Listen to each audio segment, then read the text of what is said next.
anytime you gain ground, you need to learn to live. I'll appreciate, yes, appreciate that we need to leave our foot soldiers, people who represent our ideas and what we want. Right now, we are gaining ground, but we're just moving. We are leaving no one behind to say what we want. My other point is Could you try to land in the next 1 minute and just a clarification? Actually, I am. Yes, please. I'm on my last point. Yes, and then Dr. You're gonna be next. Yeah. I'm on my last point. Okay, please go. Next is someone, I think it was Booker, who talked about how we demonstrate and the way we need to demonstrate. Personally, I feel we can have two fronts. We can have the street movement, which, if I was asked, we need to strategize on how do we prevent hired goons from penetrating what we are doing. And this is why most people switched to a strategy of a peaceful way of demonstrating. And I'll give an example. When Takna Chinowatra was being overthrown, all those people did was sit down on tarmac. You choose major roads, the road to Treasury, the road to Parliament, and the road to the airport. Okay? If you sit on those roads, how can a goon penetrate that? If today government comes and starts tear gassing people who are sitting down, then the world will say, hey, that's not right. These people are peaceful. They are asking for you to listen. But so long we continue doing things, and General is here, Miguna, so long we continue doing things the Raila way, we are going to the streets, we will lose because we are fighting an intellectual. We need to fight an intellectual battle. We use brute force where it's needed, and we use intellectual muscle where it's needed. Yeah. Those were my only points. Thank you so much, Anthony. Over to you, Dr. Thank you, Maj. I really like the ideas that are flowing in. I would like to comment just briefly, but I'll start with what Ruto said today. Ruto said, with his chest out, I'm fully in charge. That's what he was saying. As a strategist and a revolutionary, when you hear someone in power saying, I'm fully in charge, it's actually a declaration of, I'm completely not in charge. So that's what Ruto was saying. I'm completely not in charge. Because for you to say you are in charge, you don't have to say it. People should see that you are in charge. We know for a fact that Ruto is very, very weak and cornered. Now, to dial back to what Barack Muluka said and what Buka said, both of them are correct. Ruto and his regime and his collaborators are the ones that are the immediate target of the revolution. But the revolution will not be complete if we do not overhaul the entire neo-colonial imperialist structures that were put in place to keep the African down. And that is why it is not just a Gen Z revolution. Because when you are reconstructing a country, I saw somebody produce a very beautiful map saying under construction or under renovation, Kenya, the map of Kenya. When you are renovating, when you are reconstructing, when you are overhauling, whatever word you want to choose, of an entire political, economic, cultural, social structure, because that's what we will be doing. It means that it will not take a day, and it means you're not doing it for one generation. It means you're not doing it for yourselves. It means it is classless. It means it is tribeless, because the country is for all of us. And we must do this for the future generations that have not yet been born, that are yet to be born. And for the past heroes that have died for the changes and the transformative results that we are seeking. That's what we are doing it for. The justice we are seeking, as I have always said, is justice as far back as Pio Pinto Gama, as far back as the ones the British killed, many of them, and as far back as the children and innocent civilians that Kenyatta mowed down at the former Russia hostel in Kisumu, as far back as the people Moi killed during the 1982 coup, as far back as those who were tortured in Nyayo House and were thrown from windows, as far back as those who died in exile during Kenyatta, during Moi, during Kibaki. There were people who went to exile during Kibaki. Remember, there were hundreds and thousands who crossed the border from Busia and from many other parts in Western Kenya to go into Uganda. Some of them never came back. A lot of us do not want to remember this. We cannot forget the people that died in 2007, 2008, 2013, 2018, 2017, and as recently as last year, when the police went all over Nyanza, all over Kibera, all over the residences in Nairobi, took people from their homes, killed them in Sondu area. We cannot forget these people. We cannot, for the life of us, only remember Rex. No, we remember all of them. Let's do this for generations past, for generations now, and for generations in the future. Then we will get somewhere. I think it is wrong to say that we get out of the streets. The streets is where the liberation must be obtained. That's our space. Kenya, the entire country, whether it is the streets in the urban centers, whether it is in the villages, wherever it is, we have to encourage Kenyans to come out everywhere and occupy everywhere. So if some people occupy streets, so be it. But we have to occupy the CBD of Nairobi, because that's the area where power resides in the Republic of Kenya. So we cannot encourage people, we cannot discourage people from coming out. We should be encouraging them to come out in large numbers. I will, however, disagree with Booker on impeachment. We do not want impeachment. That's a futile exercise. It will not happen. All members of parliament have been bought, the ones who voted no and the ones who voted yes. We are going to have to replace the entire political class currently occupying institutions of power, because they are all on the same side. I say on the same side because if you listened over their speeches over the weekend, if you listen to ODM and Azimio people speaking from Kakamega, if you listen to them speaking from the KICC with Ruto, they are reorganizing, they are rebranding, they are strategizing on how to take over this revolution, this movement, so that they can come in with the people, imposters, youth from all over the country that are going to do their bidding. These youth do not represent the revolutionaries on the street, the ones who have died, the ones who have been abducted, the ones who have been tortured. So we have to be very clear. If we are rejecting and we are overhauling the entire system, we cannot at the same time say that we want them to go to the same rotten National Assembly that passed Finance Bill 2024 to impeach Ruto. That would be witchcraft.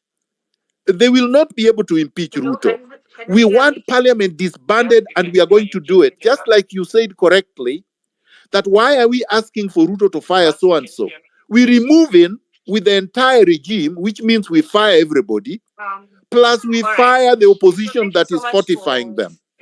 So I will end by saying, I think the next pressure point is Tuesday, that we should come out in large numbers so that if Ruto is going, and by Ruto I mean the entire regime, is going to die by cardiac arrest. So be it. Let's cause that cardiac arrest to happen as soon as possible. Let's remove these people. Let's then transform this the system of governance. But we cannot do it, of course. The strategy of doing that will not be done on these spaces because they are here. I've actually seen my friend Murkomen is here and other people from Statehouse. So people are listening to us, and it is good that they are here because I think they need to listen to us. And they need to know that what they're trying to do now is too little, too late. We are not interested. That is something they should have done 2 years ago when they were sworn into power. They failed to do that. They showed us that they were not interested. They were not capable. They are not competent. They are, in terms of integrity, they are incurably defective.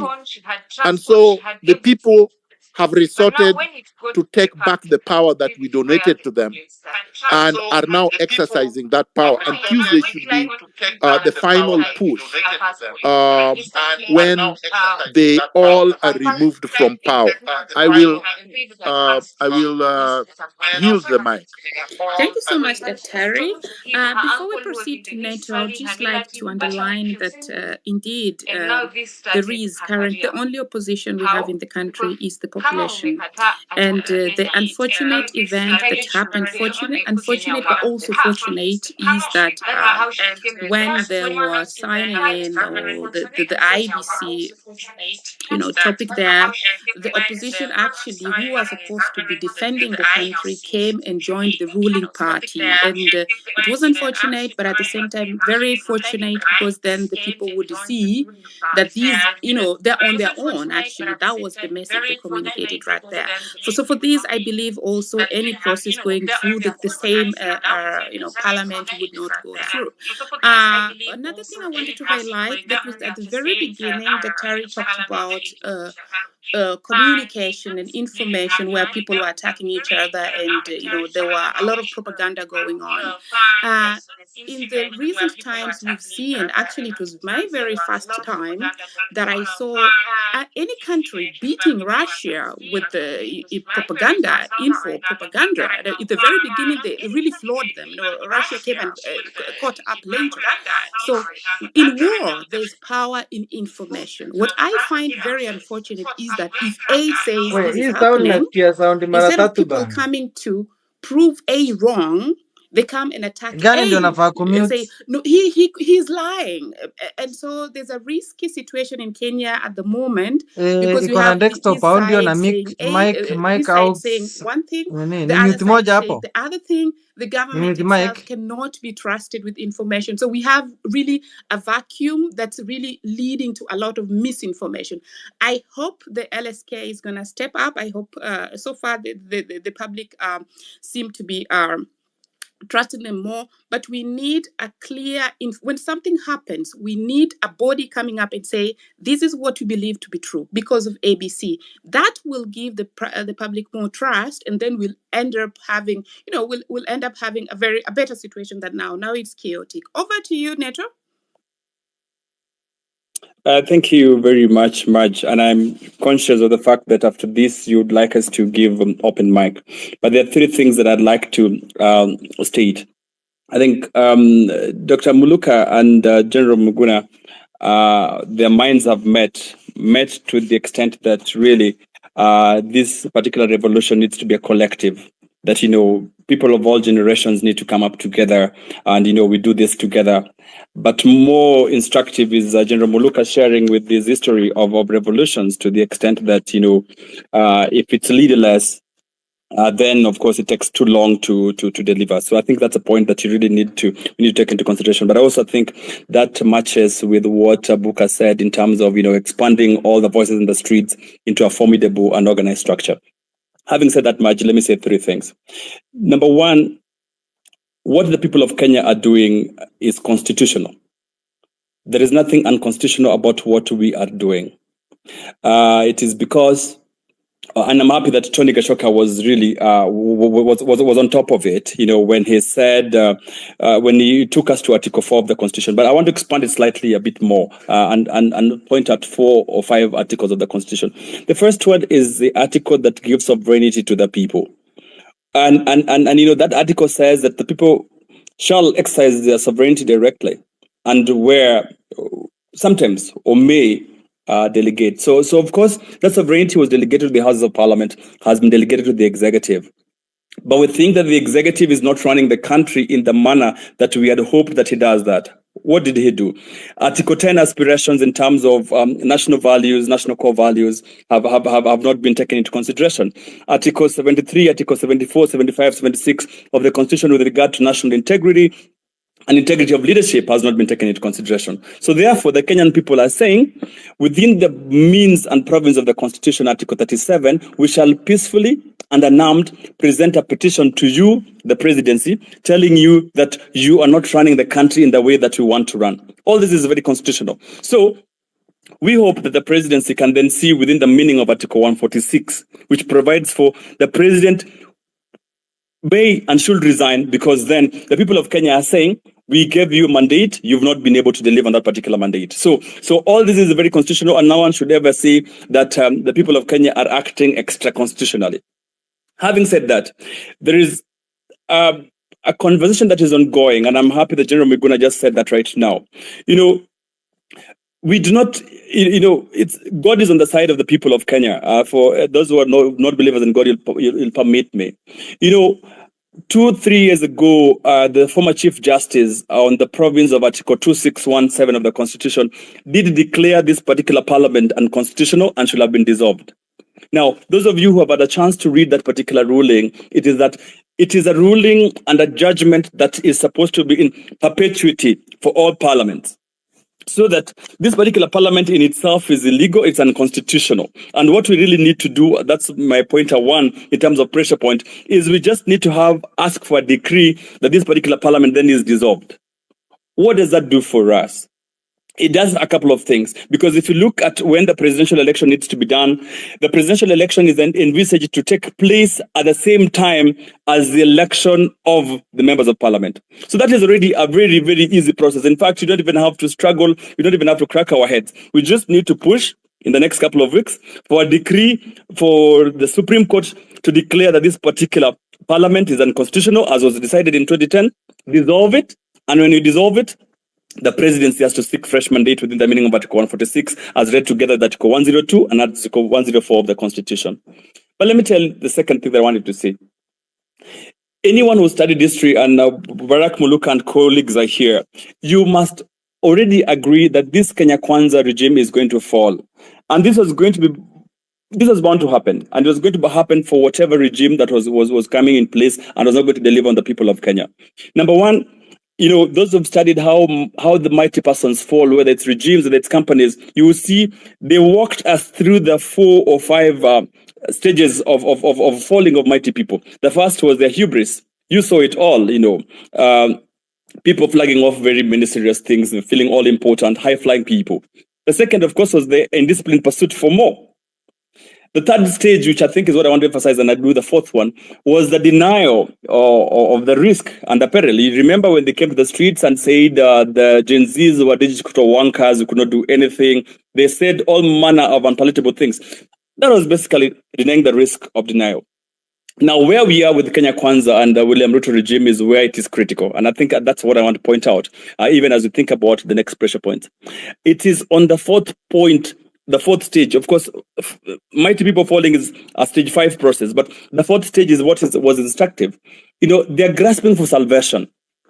And if they're grasping for salvation, it therefore means that they have 2 things. One, that decline and capitation is very possible, and that is what it should do.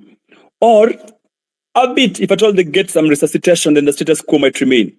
But if you look at history, the number of people who've survived a stage 4 fall, apart from Winston Churchill, they're not very many. So that it is possible that even the dalliance that the old regime is trying to give President Ruto and his regime in terms of dialogue and stuff like that, that is not going to be maybe possible. It's not going to be possible to resuscitate them. So in terms of anyone who studied history, I think the conversation is not if the Ruto regime is going to fall. No. The thing is, when is it going to fall? That is the conversation we must have. And that is why, with a bit more pressure point, and that's why I want to move on to the third point, which is what Anthony, I liked what Anthony was saying, that we must put pressure where it matters most.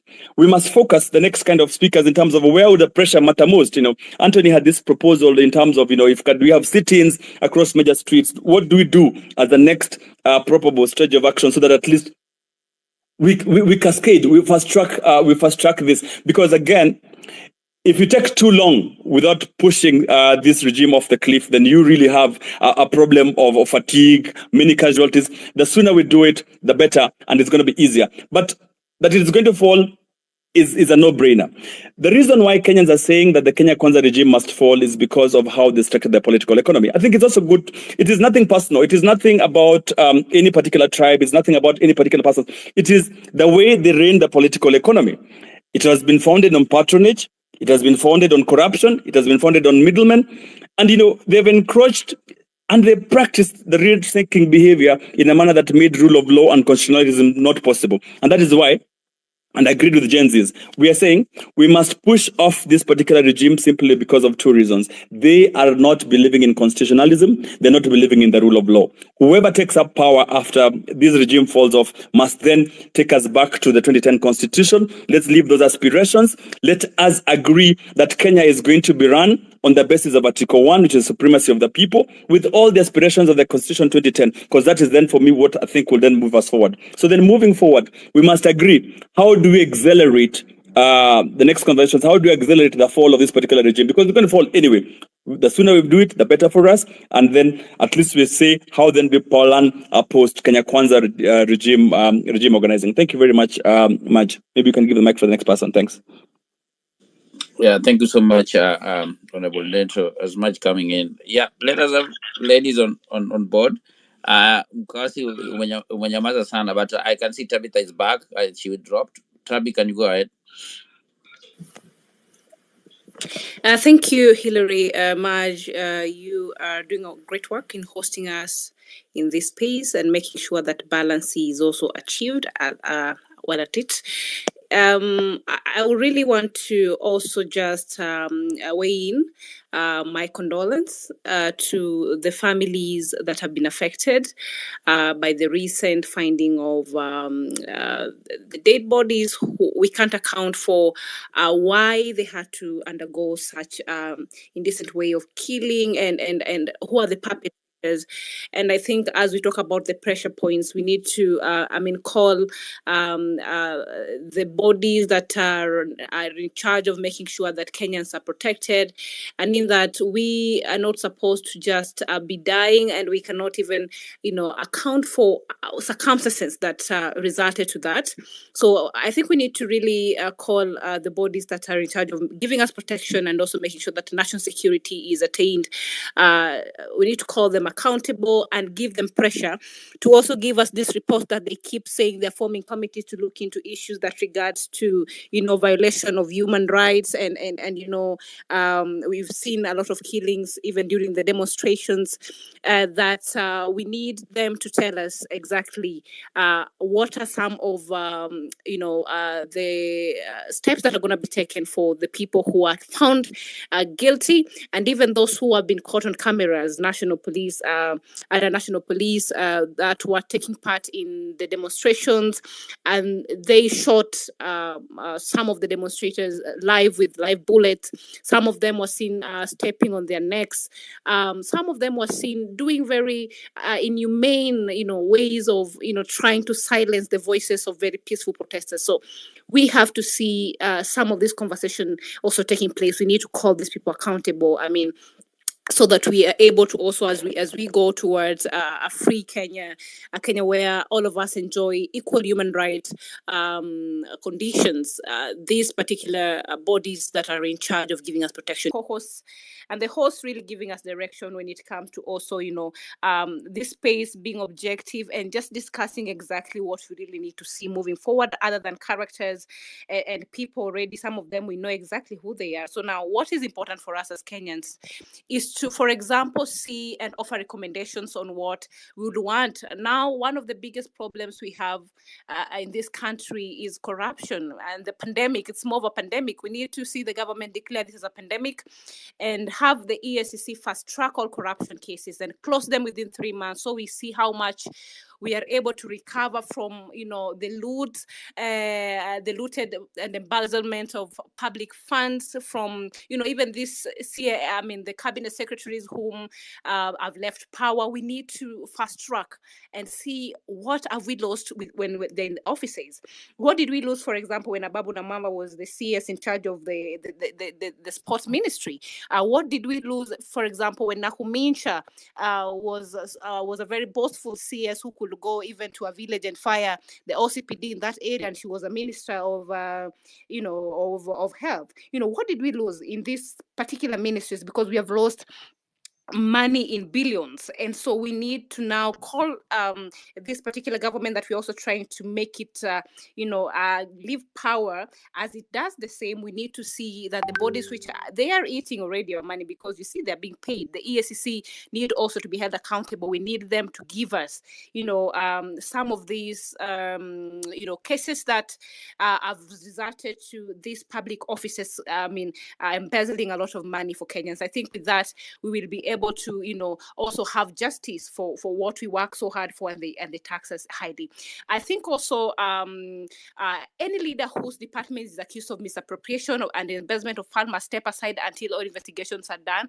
So then we also want to see that this government that is I think illegitimate at the moment, because the people have made their voice very loud, and they have said that they have no confidence on this government. We have to call the government officials who are still in offices, whether they're in parastatals, whether they're running even government agencies, and even the governors who have been found culpable. We have seen EACC coming up with reports, and the in-sitting governors whom their counties have been seen to misappropriate funds, they're still sitting in those offices, and they cannot account for the millions of money that are Kenyan money. They're not able to do projects for the people, and we do not see any legal action being taken against them. So we need to give these bodies that are charged with like the EACC, they need to do their work. We are calling on them to do their work, because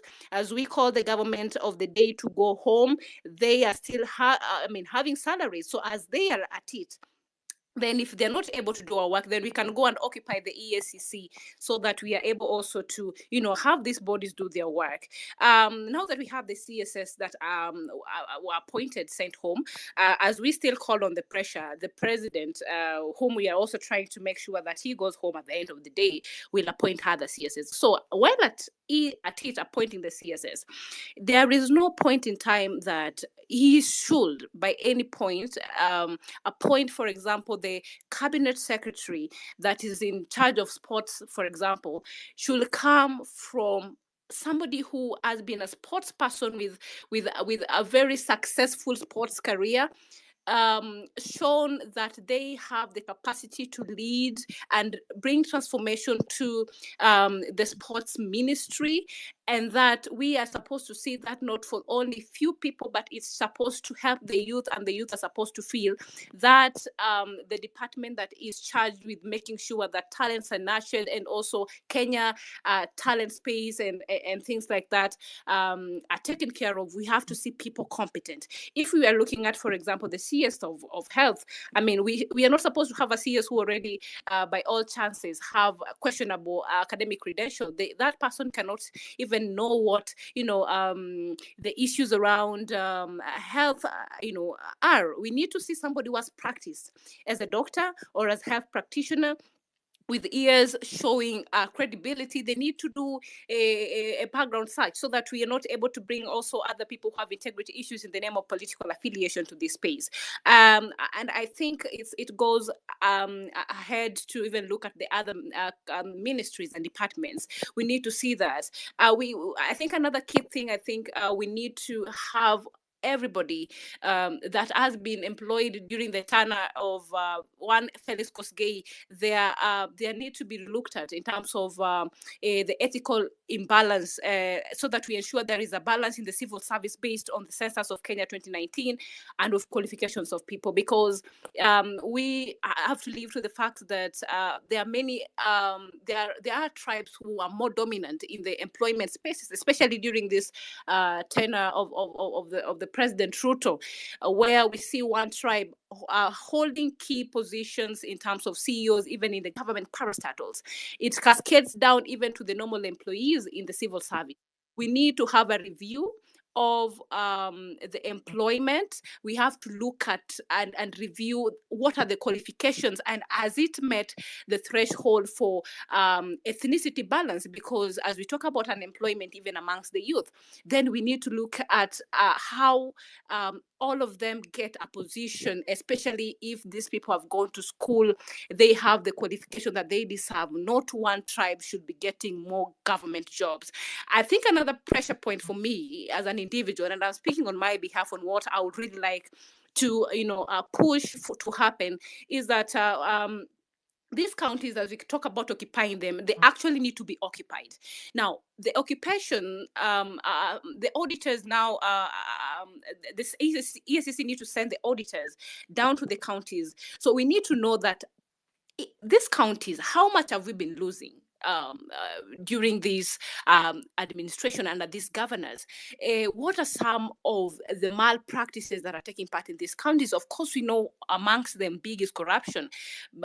Bigger ones are even nepotism, and the list continues, because you see the problem that happens at national government.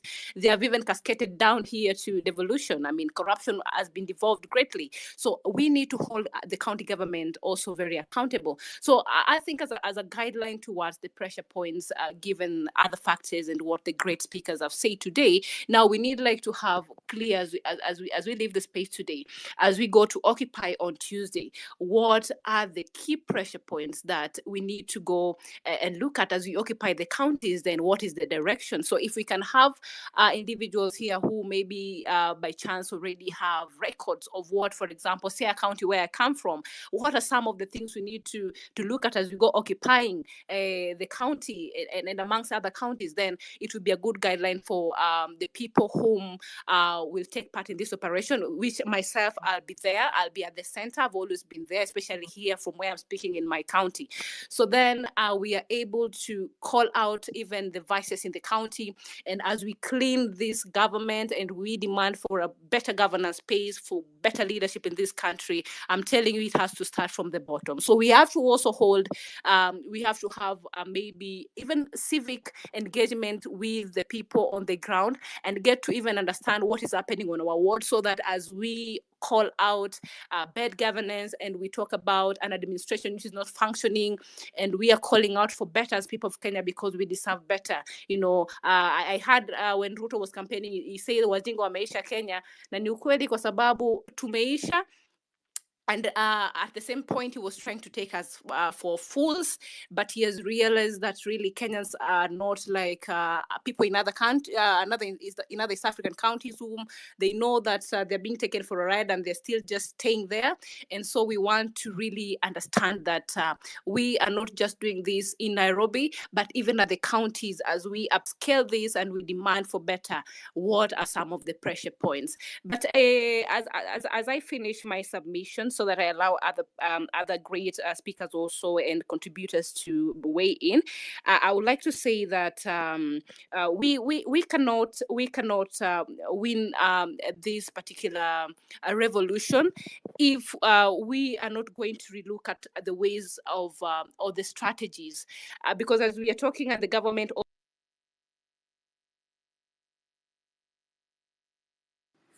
Can you hear Tabitha? I think she's dropped. Okay, so sorry Tabitha for that. I don't know what happened there. I can't hear Tabitha. I think there's a problem with So network. Kingsman, there was somebody who was there's a lady who was to come before you, but I cannot see her anymore. Please go. And to all the guest speakers, should you want to chime in at any point, just raise your hand and then I'll see and let you go. Kingsman, over to you.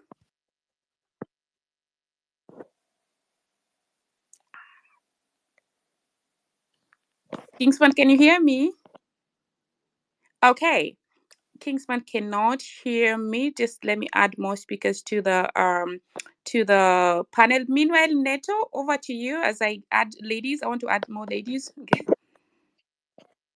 Yeah, thank you very much, and I think I thank Tabitha for already like pointing us towards some of the pressure points, and I like that even as you speak, we've agreed that this particular regime is collapsing.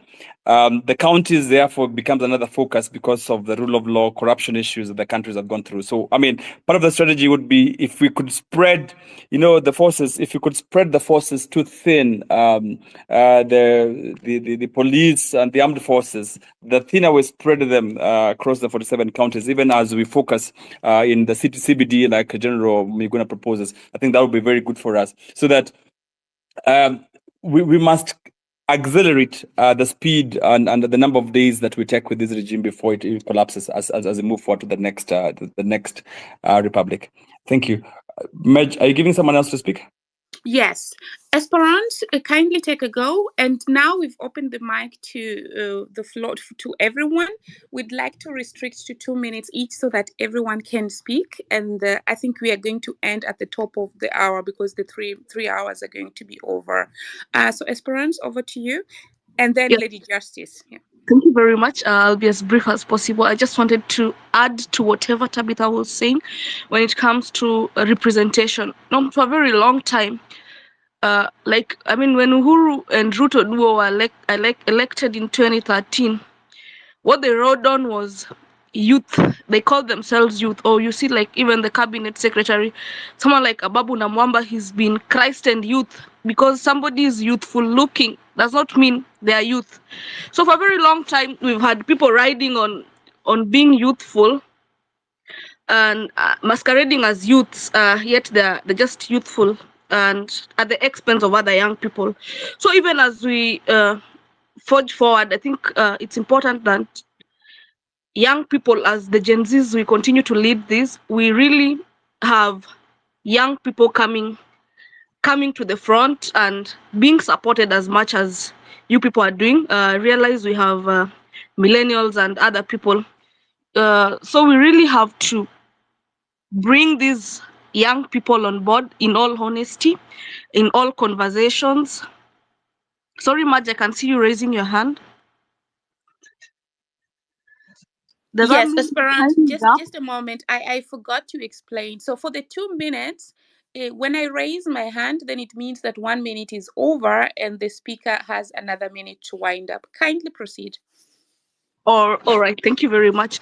Yeah, so as a feminist, I'd also want to say I'd want women to be brought aboard this movement. Not to be brought a lot, but to also lead. I've seen Tabitha and the works she does in Siaya, and I've seen, I think I wasn't ready to speak. I don't know how I got here. Thank you very much. Let me continue following. No, Esperance, I actually can guess what's going on. It has been very emotional, and that's why I'd like to encourage everyone not to downplay the mental weight of what is going on here. So Kingsman and then Komwanza.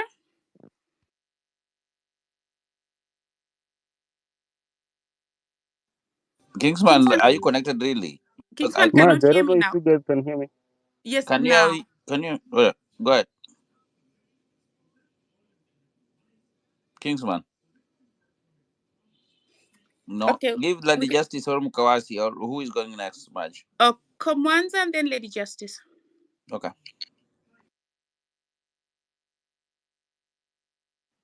Komwanza, can you hear me?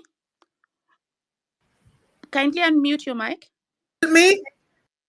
Okay. Mukawasi, Dr. Mukawasi, I can hear you. Please go. Oh, okay, thank you.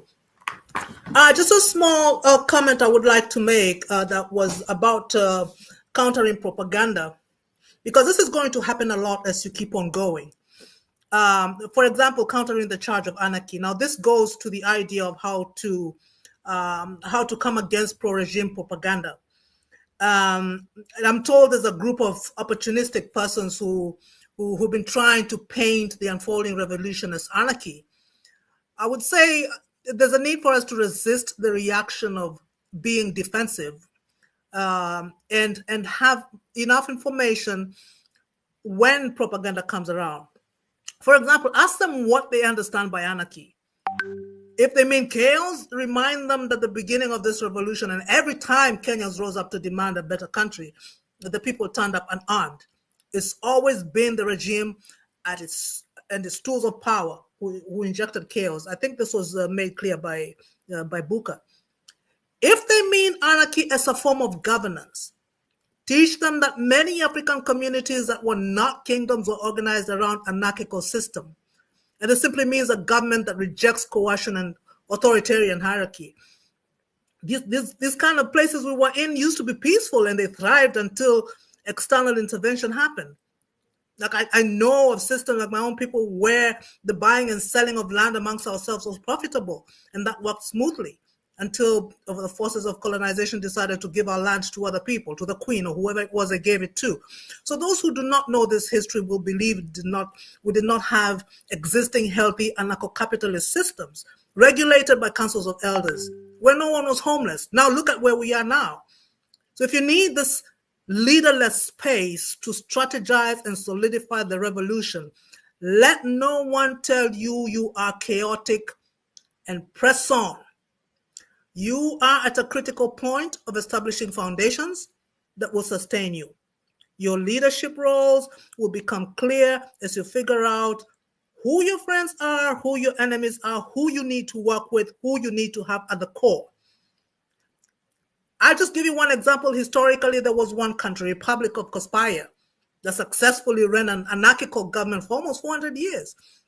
And they were so successful, they were so free that the Pope decided to end it all. And I'm not saying this so that we can adopt this kind of system for Kenya. No, I'm just giving this example as arsenal for you to push back on propaganda and insults like being called anarchist and chaos, which would mean violent.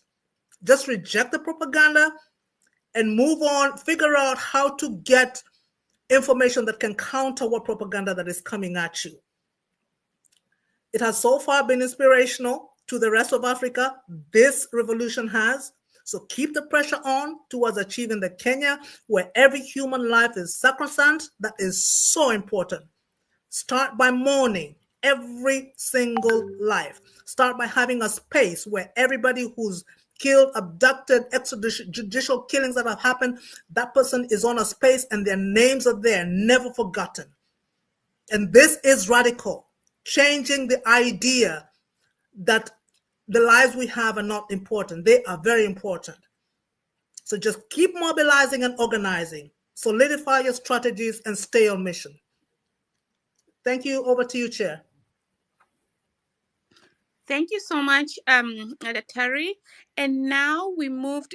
Actually, before I move to the next speaker, the point that you talk about of countering the propaganda, I must say that this is one that's really not easy, especially when people are the topic is very emotive and people don't even have time to react to or to synthesize one event. Then the next event comes and it just it swims out there, and I see that online. I see people reacting, even turning around and starting to even attack the people they're working with just because of propaganda. So I hope you can probably share of the comment section.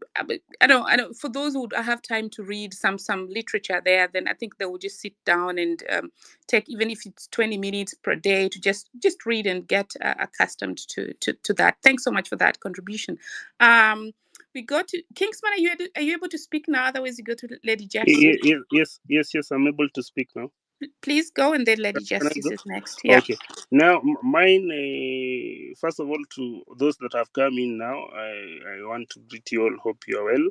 Mine is just to emphasize on the points that our key speakers, Dr. Barak, Dr. Miguna, have spoken about. Kinabuka is, first of all, there's something that Dr. Barak has spoken about, that we need to define clearly what we want as a people in terms of governance. And if either we want a regime change or it's a revolution, then if it is a revolution, there is something that is key, whereby we need to change our system of governance, because I think that is the elephant in the room, and that is what has brought us here. The people who gave us the 2010 constitution, they gave us a very good document that focused so much on human rights, but there is a place I think we were played on. We were played in terms of representation, and we were given one of the most expensive constitutions in the world. If you look at representation at the county level, representation at the constituency level, I think the number of legislators that we have in the country can represent the whole of Africa, even 2 or 3 continents. If you look at the numbers, we have 416 members of parliament. That is now at the Senate, and then at the August House, that is where the MPs reside.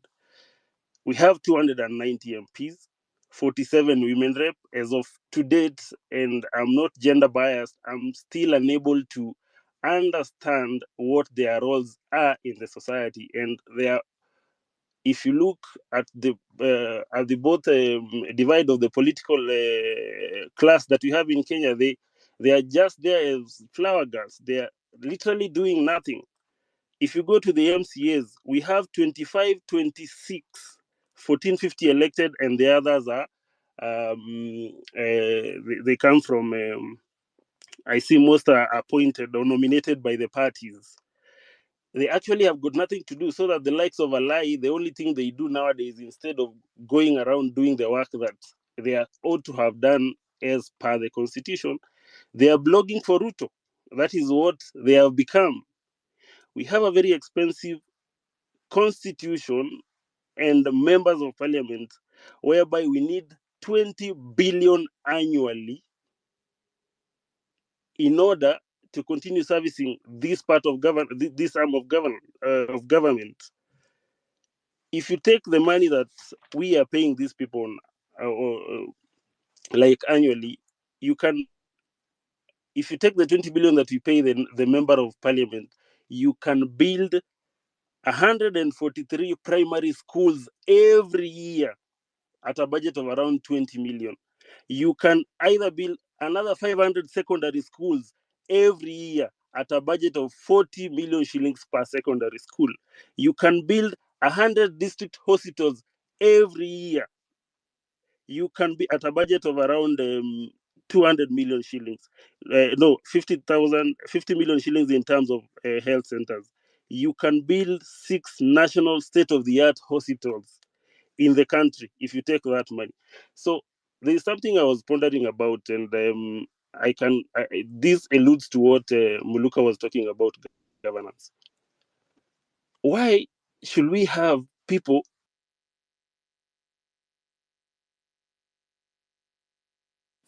Can anyone hear Kingsman? I cannot hear him. No, I think He you dropped. Oh my gosh, the IT over here is no, I don't know. Anyway, so Hillary, do you want to chime in before we bring in? Yeah, no, it's okay. Can I chime in, Marge? Yes, Yeah, please. go ahead.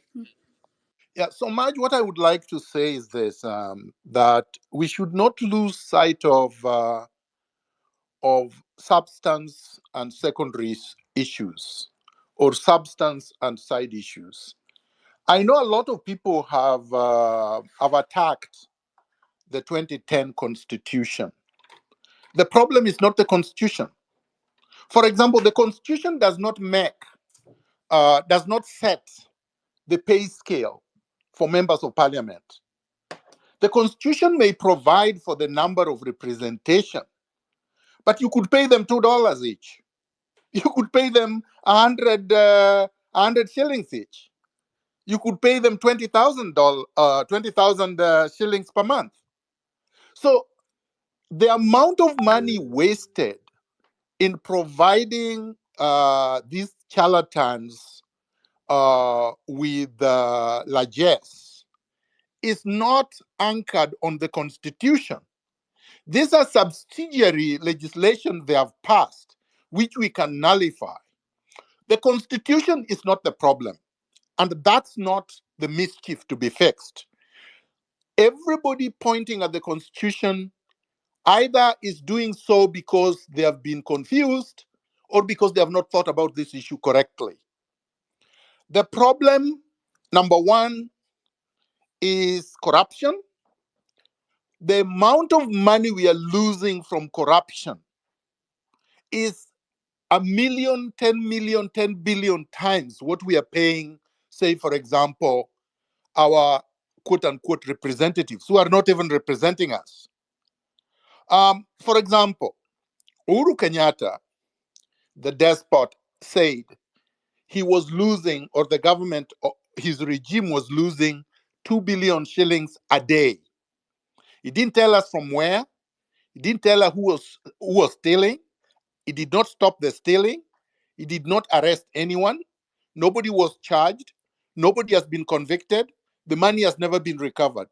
So, which means they know exactly where the money is being stolen, who is stealing, but they don't want to do anything about it because they are the ones who are stealing. So I think we have to identify the problem correctly. The Constitution can be maintained the way it is, and still we can save the country a lot of money if we stop corruption and theft, tenderpreneuring, and if we reduce the amount of money that the so-called representatives are being paid. Now, regarding the women or woman reps, the problem is not the fact that women representatives exist and that they do nothing.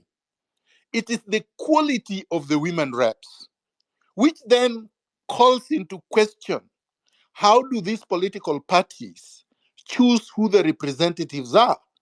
They choose their girlfriends, they choose their relatives, they choose their cronies, who are the most incompetent and significantly with absolutely no integrity. So, of course, they end up doing nothing. Finally, CDF was declared unconstitutional by the High Court. It was appealed, and the Supreme Court said of the money is lost. I'll give you an example. Recently, there is a member of parliament from Mumias. I think his name is Salasia, published his payslip and said that at the end of every month, when you take a less, at the end of the month, he says, I am left with less than 3,000 Kenya shillings. So we would expect somebody who is completely pauperized. We wouldn't even expect him to afford a vehicle. We wouldn't expect him to be able to take flights, to buy air tickets. We wouldn't expect him to be drinking expensive alcohol. Things that we see these people's ostentatious lifestyles through bribery called CDF. And why is it there? It's not there for the bursaries that people are telling you, oh, this member of parliament is doing this or that. No. The executive want the CDF to continue because it is CDF they are using to bribe members of parliament.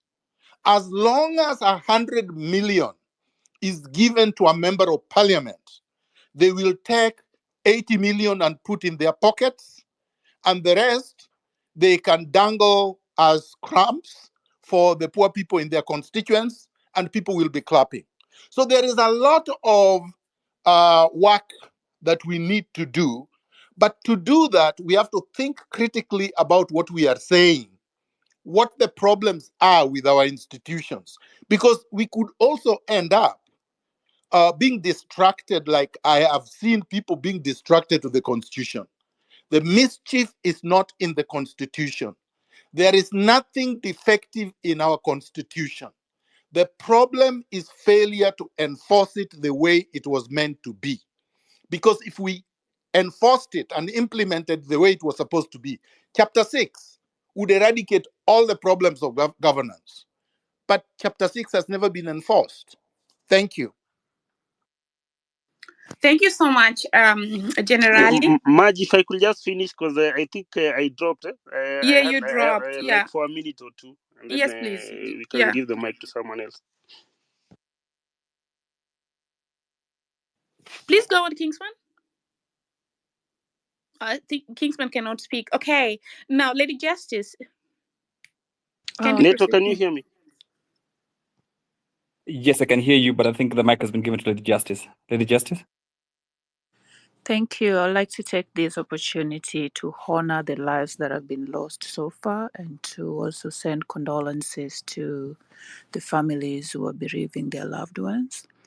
I want to agree with what Dr. Miguna has just said, that, our constitution is not the problem. In fact, we have one of the best constitutions in the world. The focus should just be on how do we implement this, and perhaps it starts with electing people who are invested in seeing the prosperity of Kenyans. And with that aside, if we're talking about the next pressure point, I'm always conflicted about, yes, we are saying Ruto must go, but how is the next person going to lead Kenya? Because as we already know that we have foreign influence in the country, we have people like IMF, making statements here and there, tells you that they have, they have big interest in the country. How do we get rid of these people? How do we put pressure on the international bodies to take their hands off of Kenya?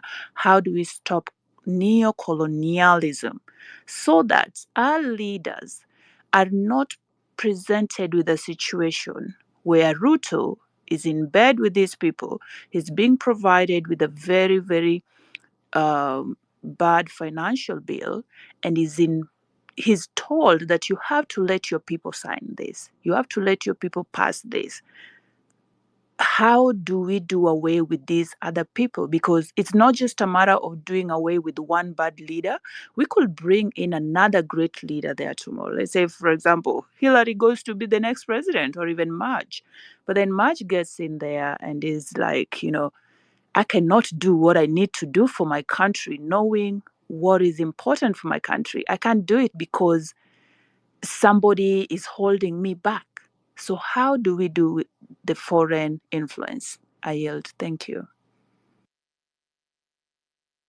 Thank you so much, Lady Justice. It so happens that anytime a speaker finishes speaking, I'll be, interacting the space in the comment section. That's why there was a small delay over there.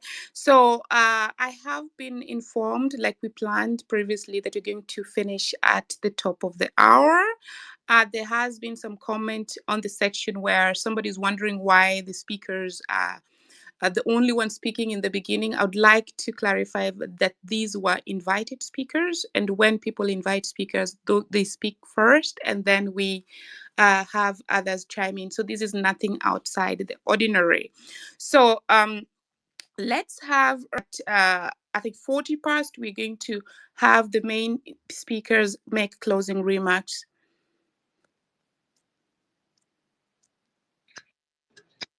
Hi, everybody. I greet you in the name of the revolution, and I'm here to say that I like what the speakers have presented and what they've outlined as thinking sure that the conversation goes on. A lot has been happening, but few things that I'd want to mention is that one, in terms of what the people want, it's clear. The people want a break from the corruption first. We want to end the people who put their bellies first instead of the poor people on the ground. We want to say that it's time that these people, if they cannot shape up, they ship out. And it's very simple. That's what the people want. It's clear. It's been on the streets. It's been everywhere on the media, and we know it. We have it. We feel it. So what as of what the people want with Miguna, Buka, and all and the rest of the comrades, Mkawasi, and the rest of the comrades who are here, the constitution has all the answers. You cannot say that we have an expensive constitution, yet what we have are political bad manners, people who are there, goons, crooks, bloodletting rascals. How do we have to put up with these people and then we say that the constitution is very expensive? They're making it very expensive for us to live. So I think it's also clear about the constitution. It has all the answers. Only implementation. Make implementation. Third, as I finalize, I want to say that to make things continue moving, I think we must encourage as many. Yes, I know we are leaderless, we are tribeless, but one thing is we have to make more Kenyans and more Kenyans join the organizing, join the planning, join the decision-making table. So we need all those platforms set up as soon Thank you so much. in the name of the Yes, revolution. and thanks for your submission and for keeping the time. Doreen, over to you. Doreen, can you hear me? Then let's go to Nyar Aduen, please. And then Komwanza. Hope I am audible enough. Loud and clear. Thank you. People, seeing Ruto and Raila unite is a classic case of the corrupt political class uniting against us, the people of Kenya. And this is because they don't want to be held accountable for their ill-gotten wealth. You remember when we requested for an audit of public fund, all we wanted was to know who borrowed the money on behalf of Kenyans. For what purpose was the money borrowed? Was this money used for the intended purpose? I believe this document should be readily available with the Auditor General. Instead of Ruto doing the needful, he comes up with some unconstitutional task force. People, the unity you see between the political class against Kenyans is because they are all, and I mean all, guilty and want their ills covered. The battle we are fighting is a battle between the future of Kenya versus the status quo. Secondly, today, this regime is possessed with class divisions. It used to be dynasty versus hustler. Then we moved from working class versus Jokali. That was the period of housing levy. Today, I'm amazed to see them pulling the gender card on the quarry of death victims. Remember, the quarry of death victims is just a few meters away from a police post. Woe unto us, we wake up to the news of all those the policemen who are manning the quarry police post, they have all been transferred. And Ruto pretends to be wondering why Kenyans are angry. These transfers is a classic example of what angers Kenya. All those policemen should be prosecuted. And Ruto needs to know, or somebody needs to remind him, that Kenya already moved from police force to police service. These people must offer their services to Kenyans. Once they fail on their services, let them go home like every other company. And therefore, back to the main topic. Where then is our next pressure point? Aside, somebody had suggested sitting peacefully on the main streets. And therefore, aside peaceful sitting on our main streets, I would therefore suggest all of us in this forum, plus our friends wherever they are, whether you are in the diaspora or you are in the Kenyan soil, can we all take time and write emails to ICC with videos and photos of those massacred? Can we just agree that on Tuesday, as people will be marching to send Ruto home, on Tuesday, as we go on the street, that Monday evening, just before the dawn of Tuesday, we all write to ICC with the videos and photos of the exact things or massacre that is happening in Kenya. That would be my next pressure point. Thank you. Thanks so much, Nyara Duen, for your submission. So let's go to Komwanza, Felix, and Joseph. And I'd really like to apologize, but we'll be holding these spaces. We are going to admit you the next time. So sorry about that. Felix and Joseph, and then Komwanza in that order. 2 minutes each, guys, so that at least we have for the main speakers, we have at least 20 minutes where they can finalize. Felix? Felix, can you hear me? Okay. Joseph? Can you hear Felix? No, I can't hear anybody. Okay. Joseph? Okay. Commander? Thank you much. Thank you, the panel and all listeners. I'll go straight to the point. Now, one, the conversation here and the people faulting the Constitution reminded me of a paper that was written by Professor Okoth Ogendo, Constitution Without Constitutionalism, the African Paradox.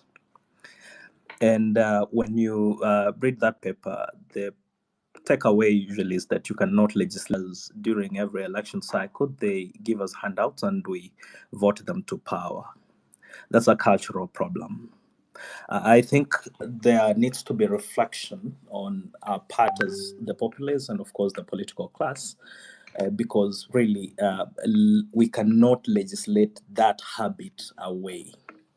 In fact, when you go to the UK, Britain does not have a unified one document that they call a constitution, but one of the most organized societies. Now, to the main point here, what's the next pressure point? You realize that the president has dissolved his entire cabinet, including the attorney general. The president needs the attorney general. If it has anything directly relating or ancillary to the law, then that decision can always be challenged in court because the attorney general is the principal legal advisor to the president. Number two, we see what happened to Farah Maalim when he seemed sympathetic of the regime and what they're doing. People followed him to a hotel where he was in Mombasa and they made him stay there uncomfortable. You see pressure on Parliament, on him, and on each one of us. He may lack anybody to serve in his cabinet because people are happy and they're unlucky. If we do not have anybody serving in his cabinet and the president is isolated, then I think over time pressure will mount and the president may have to step down. Thank you so much, and God bless all of us. Thanks, Kamwanza. Ambassador Ambrose, please go. 2 minutes. Thank you. Then Bazuri, and then thank you so much. Can you hear me? Am I audible? Yes. Okay, thank you so much. This is Ambassador Ambrose Lasoi, PWD President Kenya. I would like only to echo what our predecessors have talked about. Thank you, Dr. Miguna, for highlighting on the constitutional strategy and our own 2010 constitution. To say the truth, the constitution of Kenya does not have a problem. And when I see people like Raila Odinga is trying to join the government, he's trying to cover up about all the sins they have made. Raila Odinga, we know a lot of the scandals that align Raila Odinga with the current regime and all other the political big men in this country. But now let me just speak about something here about persons living with disabilities. As their leader, I'm not happy because the Constitution of Kenya have a lot of privileges to people living with disabilities. That the problem is implementation. And the other thing about this Constitution is that this Constitution have some departments. It's giving out the room for some departments which is not even in line with other ministries here. So when we are speaking about these departments, this Constitution have given us a right. But so I'm finalizing is that we need to stand up and have a topic on how are we going to make this constitution effective to bring out the equity and equality in a dignified way. That is what I can say today. Maybe the other time we can get chance, we speak a lot about this issue. But for now, the pressure we need to have is to have a talk on how are we going to implement this constitution, and we remove some section. And Radul, you will allow me for some seconds. That is that we need to remove some powers, some institutions, especially in Senate, in National Assembly. We need to remove Senate completely. We remain with National Assembly. We need to remain the position of women rep and allow Yeah. women to fight like other people. So thank you so much. I think when I get another chance, I will just deliberate on other Yes. issues. Thank you so much. Yes, actually, I would like us to have a totally different session, and I'd like to just explain that the first time I met Ambassador on a space, it was when the finance bill wasn't yet rejected, and he is one of the people living with disabilities in Kenya, and he explained how it impacted them, how they were lied to and were taken to some place to go and do, like, a rubber stamping of is it called public participation, but they were not even given the time to speak, they were really affected, and he was on the space also trying to tell people how much the gadgets that he uses would cost. But if you turn around, what he was actually trying to say, he was telling us how the poor cannot try to see how our government can also protect the vulnerable, because it cannot be that everyone is really under is really under pressure, and the vulnerable ones are also put under more pressure. Bazuri, 2 minutes, and then the speakers are going to close. Thank you so much, Marge, and I hope you can hear me. First of all, is to join the others in condoling with those that have lost their lives and the families that are agonizing at the moment, looking for their kins and they can't find them. I never thought in 2024 we would be talking about things that were done in 1900s. It is backward, and we cannot continue business that I've been speaking here. Have spoken and have said a lot of things that most of them not new at all. These are things that we have been agitating for, and it is now time to action line, to go to the field and make sure that all the talks that we've made, all the things that we've been wishing to do, that we now have to use what now need to be done next. And I want to also acknowledge and thank the movement that nobody can stop it, and this is where we are at. Now, the weak point here and the pressure that we must continue putting on is that we must not even entertain an idea that would say, let us go sit with what, say with what. We are now talking.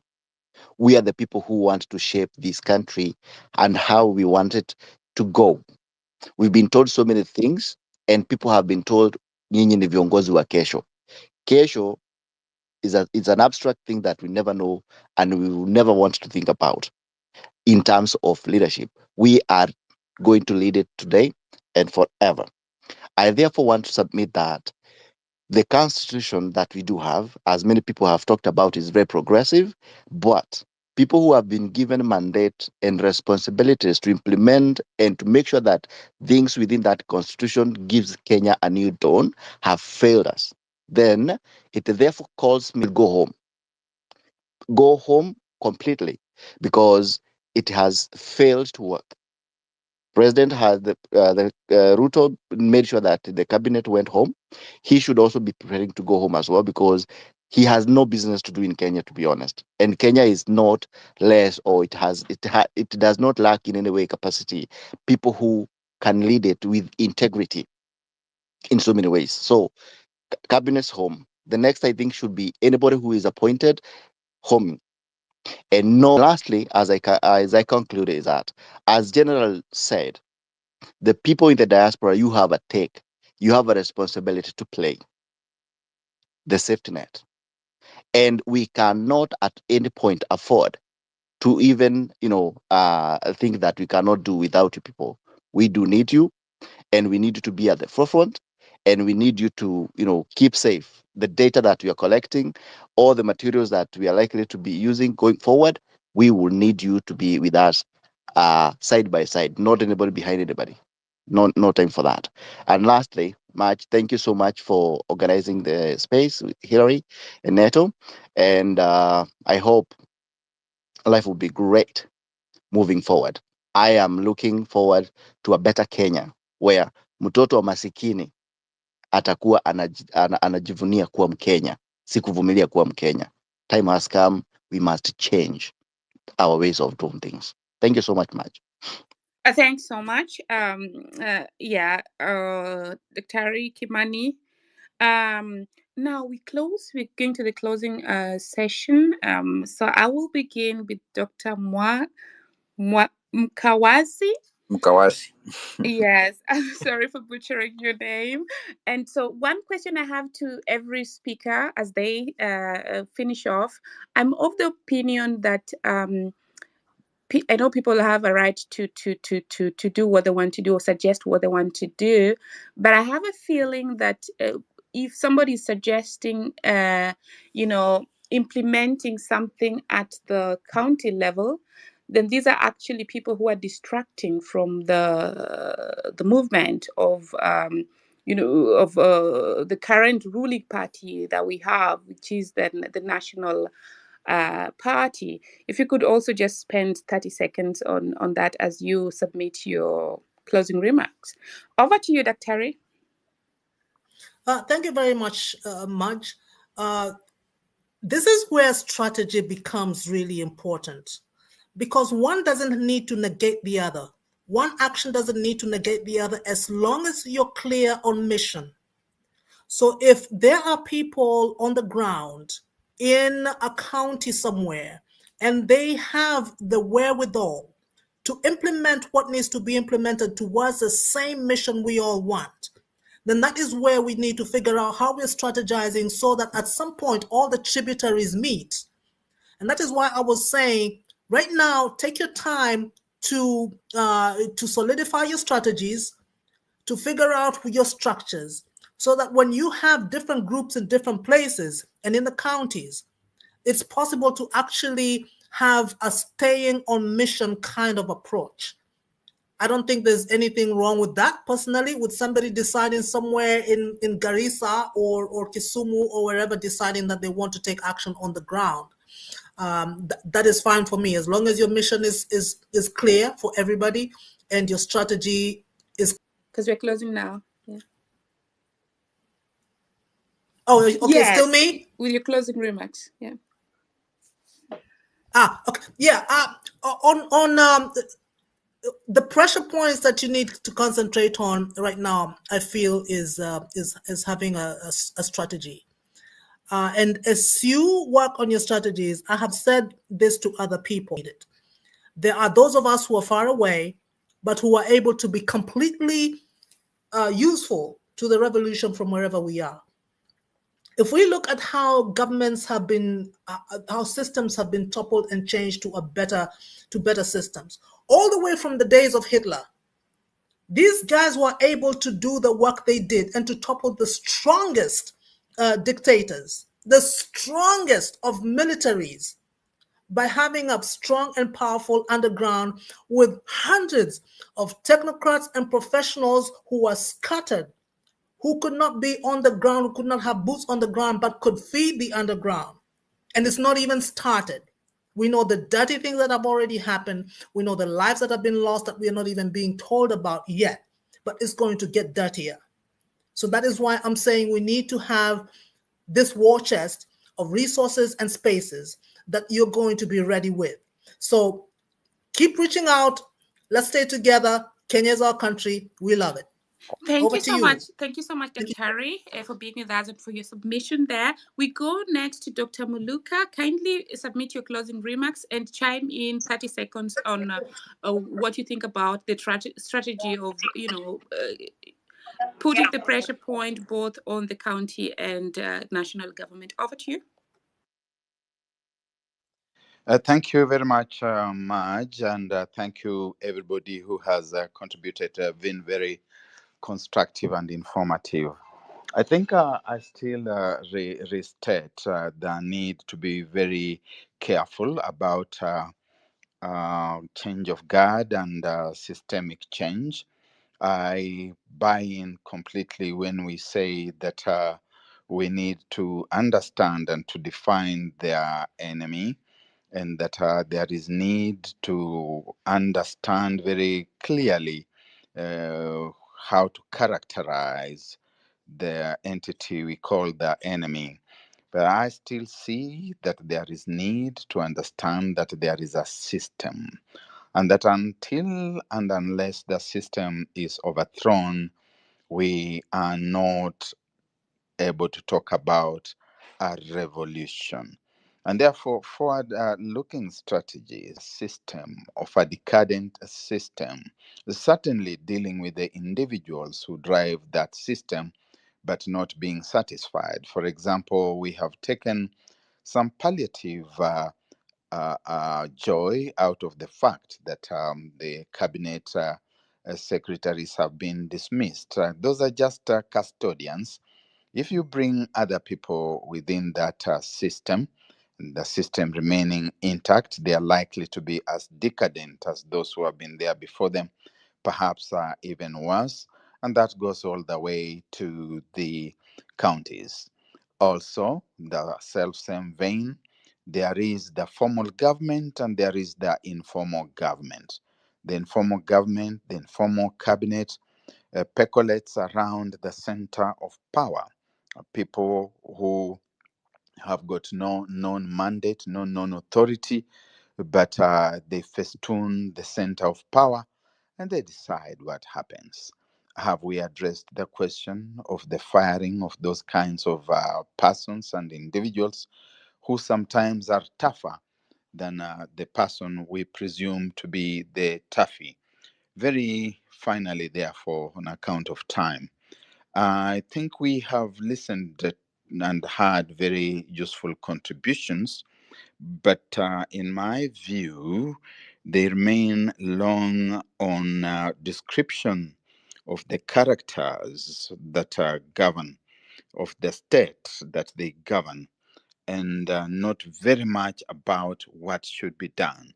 In subsequent conversations of this kind, I think we want to engage more on bullet points of what to do, PowerPoints. This is what we should do. This is what should be done. Having appreciated the nature, the character, and the description of the state and of its custodians. Thank you very much. Thank you so much. Over to Neto and then General. A couple of challenges. I would like to thank all the speakers and everyone else who's present on this particular space, and thanks to you, Marge and Hilary, for hosting.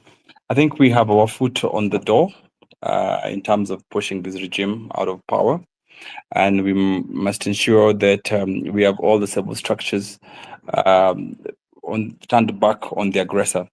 I listened carefully. The second thing that people are saying is that, the Kenyan constitution has no issues. We just need to get in place constitutionalism and the rule of law to help us deal with the corruption, to help us deal with the lack of discipline that gets into our face. The third thing that I had to say, of course, is thin. Whenever you want to do a proper revolution, half the time, of course, the revolution starts in the villages. So when you stretch it thin, the armed forces does not have a chance to rearrange themselves. But like we agreed, let's focus in the city center of Nairobi, where there's seats of power, but you also spread the straight thin. And the counties is really an avenue that, helps us also arrange people, because then you galvanize the state, you'll galvanize nationally across the counties, because there's theft there, there's corruption there, and those are all rule of law issues cutting across. The fourth thing, and which is what I liked, is we can actually pile pressure on the presidency when it comes to appointing his next cabinet, to the extent that he has no one to appoint. Therefore, he then doesn't have a government to deal with. The other thing that I heard is there's a need to do a public, and you can find a simple reason to converge. Is because they've been part of the problem, they've stolen. So an audit on the public debt, which is independent, will also help us expose and show who then we really need to go for, and to that extent. The other thing I heard is, the need for sit-ins in major establishments. Let's focus how them to really come to to hold. I think we've agreed that we also need to push for, senior members of government and no dialogue. Senior members of government to go home, and there's no dialogue, and no one else should push us into things, because time for action is now, and we must deliver a better Kenya. Just to finish, someone has asked a question which I think I need to respond to on the chat, is that it is good to contextualize that it is possible to dissolve parliament, but dissolution of parliament is only possible in one instance in Kenya, on the meaning of Article 2617 of the Constitution, where the current parliament does not deliver on its law. So when you're talking about dissolution of parliament, it's only possible because already there's right now a judgment that makes this parliament unconstitutional, and then therefore it is actually possible to dissolve it. You don't even need anything else. You just need to push pressure in terms of a decree to ensure that this particular parliament is dissolved. So that's another pressure point that we can add. However, Kwanza regime goes home together with the parliament in a way that gives the chance to reboot back to constitutionalism, get back Constitution of Kenya, because both the president up as a speaker and a co-host. It was a wonderful co-hosting with you. And now we go to Generali. Your closing remarks, please. My co-speakers or my fellow speakers have contributed. Very insightful, and of course, some of the statements that I have had. There was a contributor called Lady Justice who asked the question regarding the foreign interests and how we are going to deal with them. And this is an important question. And my answer is historical and basically revolutionary history. Many of you will recall the person I call the African, the captain or the champion of African revolution, the only one that I think made contributions that left absolutely no negative mark. And that is Thomas Sankara. When Thomas Sankara came to power in Burkina Faso, then Upper Volta, the country was in tatters. It was poor, foods insecure, malnutrition, mortality rates of children very high. It was a basket case. And in 4 years, not only did Thomas Sankara address the issue of foreign debt, foreign interests, imperialist interference, child mortality rate, food insecurity, unemployment, security itself, eliminated corruption, and made governance be pro-people in Burkina Faso. He did that in 4 years, and he was in his 30s.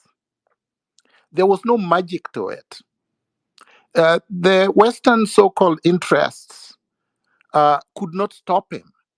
They eventually conspired and had him killed, but he had already delivered, essentially showing you that it's not difficult. In fact, it is not difficult at all to address this issue of debt.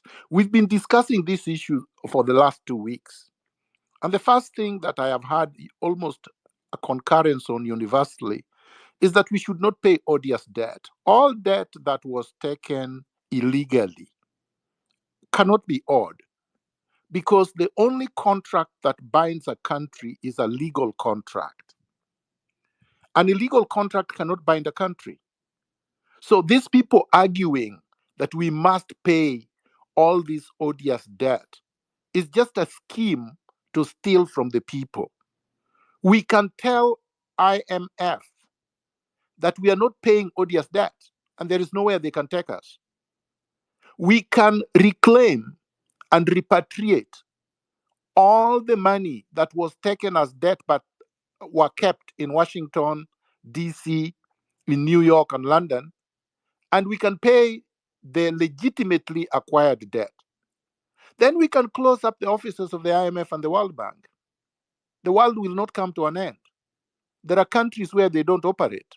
The world did not come to an end. The world has not come to an end in Russia. The world has not come to an end in Eritrea. The world has not come to an end in Rwanda. In fact, Rwanda is thriving, even though Rwanda refused to pay a lot of those odious debt. In fact, all of them. So all we need are leaders that have a firm grasp of ideology, who have a commitment to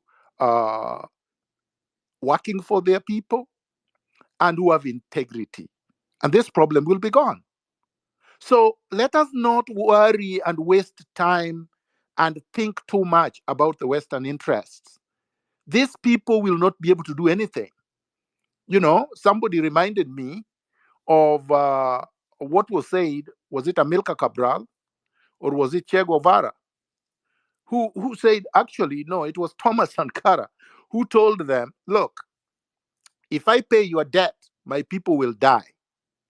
But you will not die if your debt is not paid. So there's nowhere they can take you. Anyway, going to the second issue.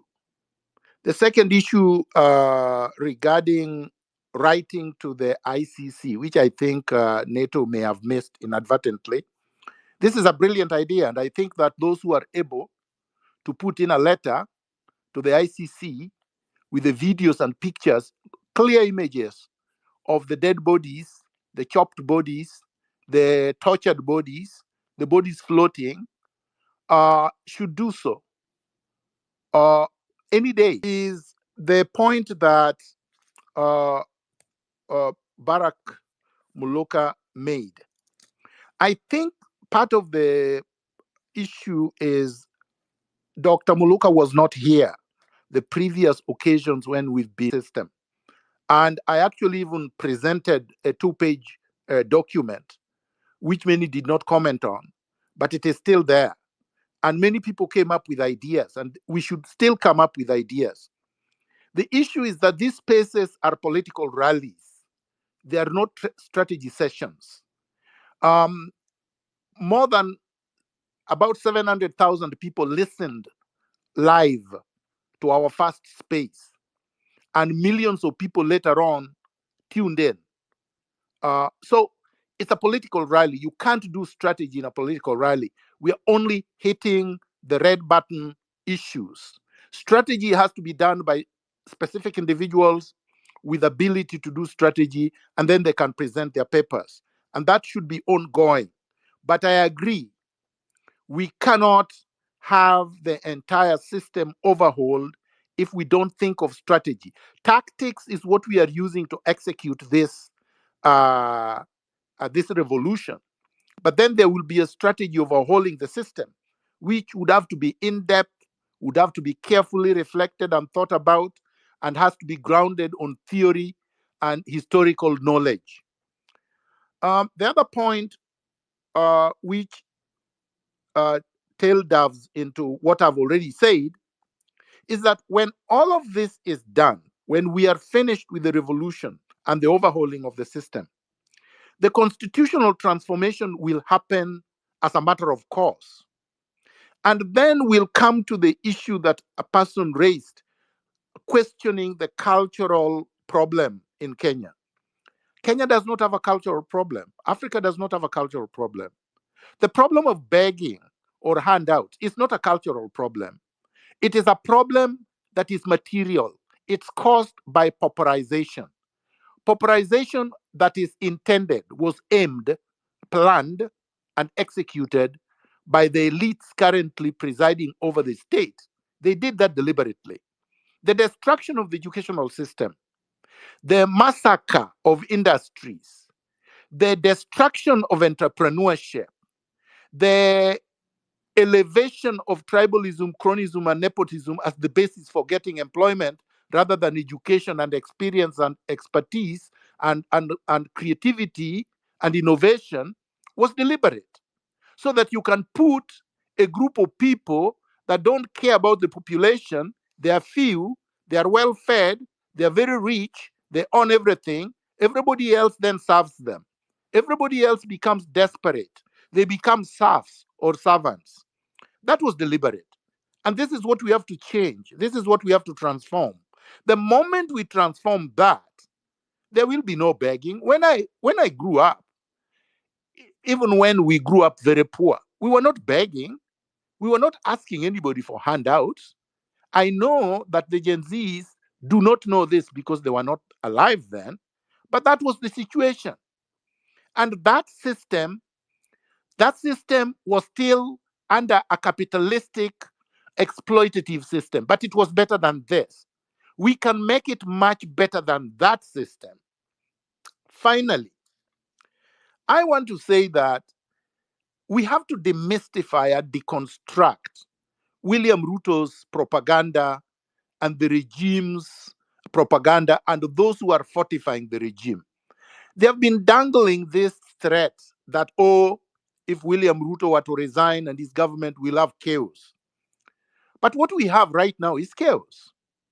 I mean, can you imagine having a country where so-called security agencies wear hoods, put masks, cover their faces, are coming in overalls and abducting people in civilian vehicles whose number plates have been removed and or fake number plates. And their commander is a 3-grade Farouk Kibet at Statehouse. I mean, that's not a country. That is what chaos looks like. They're telling us that we want chaos, that we want anarchy, yet they're presiding over exactly what they're saying we want. Anarchy. What country, what normal country have decapitated women thrown into quarries near a police station? If that is not chaos, I don't know what chaos means. If this is not anarchy, I don't know what anarchy looks like. We have police officers and snipers whose images have been shared, whose telephone numbers have been shared. And some of them continue to say to the people calling them that, oh, I'm sorry I did not shoot you. When they are asked, why did you shoot those unarmed civilians protesting near parliament? The guy says, I'm sorry I did not shoot you. This guy is known. His name is known. His telephone number is known. He has not been arrested. Koome has not been arrested. Bungei has not been arrested. The guys at State House purporting to be security advisors have not been arrested. So William Ruto does not have a constitutional right to torture. He does not have a constitutional right to abduct. He does not have a constitutional right to murder. He does not have a constitutional right to set up a cabinet made up of 2 communities or 3 or 4, which is what his face of Kenya looked like. He does not have a constitutional right to appoint 52 PSS from 3 communities, for example. I mean, everything the man has done for 2 years is unconstitutional. The Constitution is very clear about how you are supposed to govern. The Constitution does not say that when you, quote unquote, win an election and assume power and you have problems delivering, then you come and pretend that you are forming a GNU, a government of national unity, so that you can pacify the country and make people forget about all these atrocities you have committed. So, in other words, in summary, what I am saying is that there is absolutely nothing unconstitutional that we are seeking. There is nothing chaotic that we are seeking. There is no anarchy that we are seeking, that we are sitting pretty on Article 1 and 2 of the Constitution. And as contributors have already said, there are many, many other constitutional provisions within the Constitution that supports our activities. And therefore, we should, I think the end remark is this: we should do whatever we can. We should reach everybody that we can by phone, by WhatsApp, by text, by whatever means, so that we have a huge turnout on July the 16th, so that we can push this man out and have a good transition into a system that will lead us to an overhaul of the entire rotten political and economic infrastructure. I thank everybody. I thank all the contributors, all the speakers, and all the co-hosts of this space. And I wish you all a pleasant evening, a pleasant night, and a good revolutionary 2 days coming. Thank you. Thank you so much, Daktari. I will not take a lot of time, just conclude by saying three things. Daktari, in the very first space that we had, it was not 7.1 people listening, but 60,000. It was a full stadium. I just wanted to put that out there. It was really, really like, I think the first time we even held a space with a full stadium listening. Secondly, I would just like to encourage everyone. Oh, I thought I said 700,000. No, Maybe I misspoke. No, Yeah. when we were live on, there were actually Right. 60,000, and then later, Oh, okay. there were over 700, almost a million. Oh, Yeah. all right. Yeah. It was really much more. Yeah. And then now, I would like to encourage everyone who's on this space not to really underestimate the mental health weight that this is going to have on many people. I could as well detect on some speakers was on the ground, like people are just really tired. So please, if you're able to, do take 15 to 30 minutes of walk daily, so that at least you can be able to focus again. Let's also not give up. Let's try to avoid misinformation. It's really, really, there are a lot of information going out there. Please, before you respond, just try to synthesize, try to ask yourself if this is true or not. Lastly, we're going to, because there was a lot of support from the diaspora, but when they were just holding demonstrations, they don't want to be only doing that, but they want to also have their right to voting given to them, because currently we have less voting centers in the whole diaspora, and it is in the constitution, but the IEBC has decided to interpret it differently. And so next week we're going to have a session whereby we're going to dissect on how diaspora rights can be improved, and in a way that they make all the embassies and missions abroad polling and voting system, that way we're able to help more if we are 4 million, at least 4 million registered vote, because at the moment we're only 10,000 voters, and the government just tends to look at us as ATMs, and so we want to be helping on both ends. And that having been said, I give the mic to the host, Hilary. Over to you as we finalize.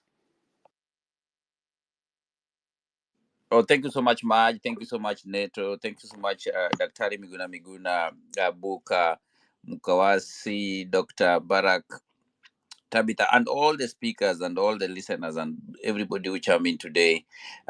It was amazing conversation that we have. But I want to assure you that this is just the beginning of the pressure point that we want to move forward as we go along, and keep it alive. Follow each other all the time so that you can see when our the next session is coming in. We want to appreciate your presence always, and also your contribution.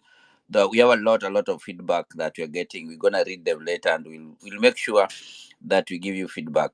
Keep alive and keep it always in this space. And on Tuesday, you know what is coming in, and also we are thinking that we will have a conversation, God willing. But at the same time, our pressure point is just we need a better governance, and also make sure that things runs well and going according to the policies and the constitution of our country, and to keep our country safe, to keep our country always number one. Thank you so much, guys. May God bless you, and see you. Those who are gonna sleep, have a blessed night. Those who are waking up, have a good morning. Sorry, Hilary. If there's somebody in here in the UK people are demonstrating on the 16th also in London. So if you're in the UK here and you haven't seen that, you have that information. Back to you, Hilary. Thank you so much, Maj.